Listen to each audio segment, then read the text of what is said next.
It's easy to talk about supercars or dream cars. We want to talk about great daily cars, affordable cars, things that are fun for any budget.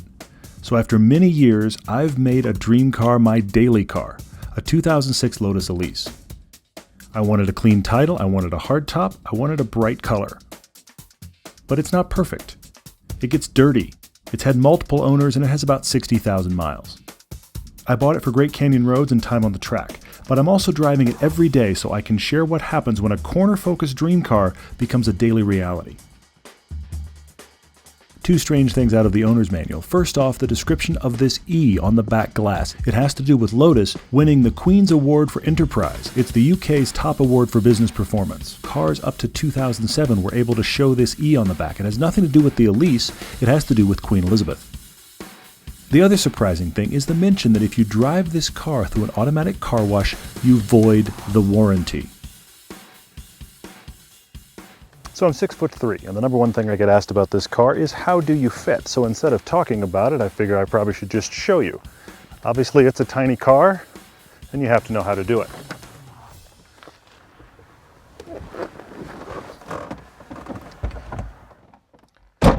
So you can see getting in and out is the problem. Once I'm in, I've got halfway decent room. Notice that the mirror is off-center toward the passenger side. The passenger only gets about 40%. Everything about the car is designed much more for the driver than the passenger. Once I'm in here, the room is decent. In fact, most people, once they climb in, are surprised by the amount of legroom. So now that I'm in, I fit, but watch what happens with my headroom if I put my head all the way back. When I sit at a normal body position, I actually can't see stoplights. I have to lean forward in order to tell if the light's about to go green. Otherwise, there's just no way to see it at all. The foot space is actually great. The driving position is excellent. The problem, of course, is getting in and out.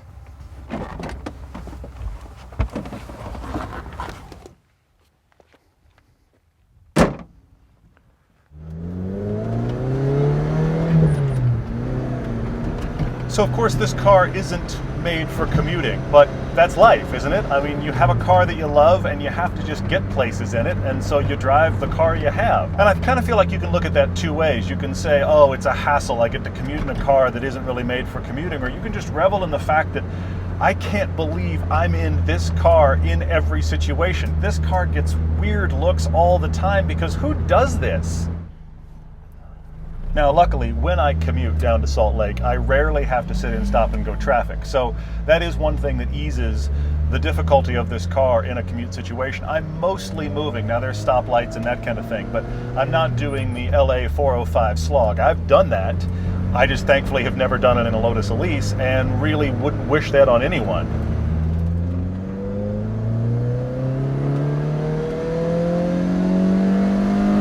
I know that a lot of people look at this car, but what's funny about that is you rarely realize it because you're so low, you're actually at the door handle height of most other cars. The other thing about driving one of these cars regularly is the fact that you become very accustomed to all of the noises, and there's a ton of noise. But then when a new one happens, you go, wait, what is that? I haven't heard that tick before. What's rattling that's new? It's a constant discovery with a Lotus as to what's going on today. All right, we need to get out of this madness. This is no fun for anybody, especially me.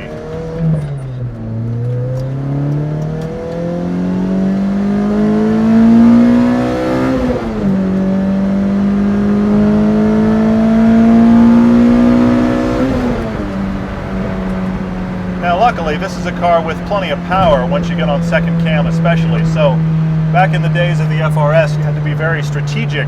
This car, you can be on offense. The Lotus is one of those classic sports cars in that visibility forward is actually decent, except for the fact that I'm freakishly tall. But blind spot visibility is difficult. Even having my mirrors set correctly, I've noticed that to do it right, I still have to make this motion. I still need to look completely over my shoulder, lean forward, and find my visibility to tell if anybody's there or not, because if I just glance at the mirror, it is very possible for people to hide in the blind spot of this fender. The best way I can think of to describe the driving experience of this car is it's like playing vehicular chess. You're keeping track of who the vehicles are around you, what's their size, how are they driving, and where did they move to. Oh, look, Hyundai moved to my right corner. Oh, the Semi moved to my back left corner. Oh, wait, what's this guy in the Mini doing? You're constantly looking and assessing what people are doing around you. In that regard, it's actually very similar to driving a sport bike because you're constantly playing car chess in your head.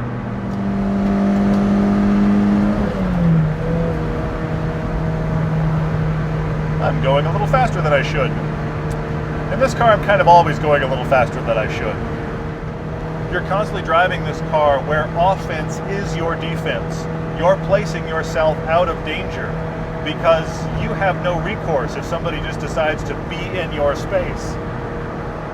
And the horn on the Elise is here. It's underneath the fat parts of your thumb. And that's not a very intuitive place to have the horn for most people. So I'll be honest, I don't know that I could get there very quickly, but I can get away.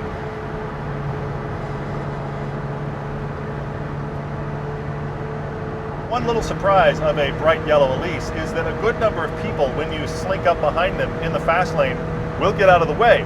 However, there is one type of person that never gets out of the way. People in large lifted pickups that can roll coal, they will constantly race this car. They will fight through traffic just to get in front of me. This is a very active commute experience. I'm not only constantly keeping track of where everyone around me is, but I'm also looking for holes in traffic because I don't want to sit behind an 18-wheeler. I don't even want to sit behind a large pickup. I want to sit somewhere where I'm in a lane with a little bit of visibility because otherwise I'm just really stuck and totally trapped without vision. Now, a lot of times I will get off the freeway. This is a car that in the short time I've owned it, it just keeps encouraging me to take the long way, to get off the freeway when I don't have to make specific time and just take the random back road because it's a Lotus Elise.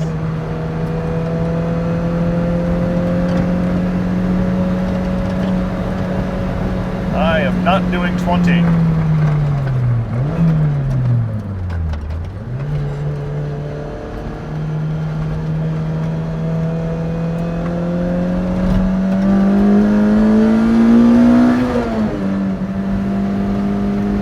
I can't help it.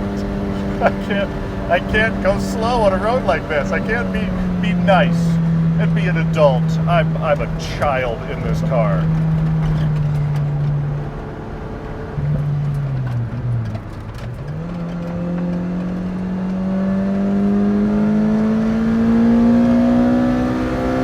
Maturity's gone. Maturity's gone. Because of course this car is all the things I've mentioned. It's loud, it's small, it's difficult to see out of. But it's a driving experience it's really hard to find in anything short of like a sport bike. And I just prefer cars. The consistent reality is that everything about this car requires you as a driver to be paying attention and very involved. I personally like that. I find it much more enjoyable. It can be much more tiring, but I love it. This was not an expensive car. 30 grand, that's not that expensive when you think in terms of your average person's monthly payment. But I cannot tell you how much I love it. Even commuting. Oh look, it's Lotus parking. Why? Because I'm tiny. Hello SUVs, I am not you.